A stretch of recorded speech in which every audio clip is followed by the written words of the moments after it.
দর্শক, জ্বালানি পরিস্থিতির আমরা আরও খবর জানবো। রাজধানীর তেজগাঁও থেকে যোগ দিয়েছেন আমাদের সহকর্মী সজল সাইক। সজল, জানাবেন এই গ্রাহকদের দীর্ঘ সারি কত দূর পর্যন্ত পৌঁছেছে, ফিলিং স্টেশনগুলো এখন কি অবস্থা, তেল সংকট কতটা চরমে? শাকিল, আসলে তেল সংকট বিগত 1 মাসেরও বেশি সময় ধরে কিন্তু আমরা দেখে আসছি এবং সময়ের সাথে সাথে দেখা দেয় নিত্য নতুন প্রয়োজন। রেডি থাকতে হয় প্রতি মুহূর্ত। তাই এলো ইনোভার, যেন আপনি লাইফে থাকেন রেডি প্রতিদিন। Innova, designed for now. যেই দীর্ঘ সারির কথা বললেন, এই সারি আসলে মানুষের যে ভোগান্তি, সেই ভোগান্তি আসলে চোখে না দেখলে বোঝার উপায় নেই।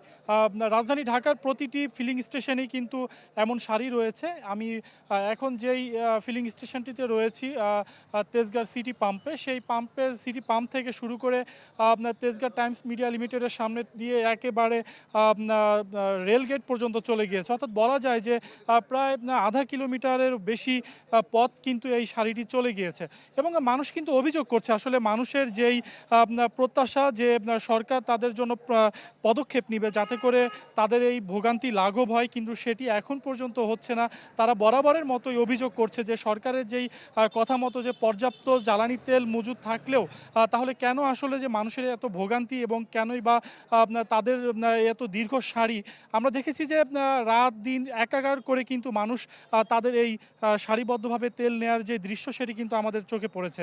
এবং রাজধানী ঢাকার বিভিন্ন যেই পাম্পগুলোতে ঘুরেছি, সেই পাম্পগুলোতেও কিন্তু একই দৃশ্য। এবং আপনার কোনো কোনো পাম্পে কিন্তু তেল নেই, সেটিও কিন্তু আমরা লক্ষ্য করেছি। এবং সেখানেও কিন্তু একটি বিশৃঙ্খলা পরিস্থিতি সৃষ্টি হয়েছে।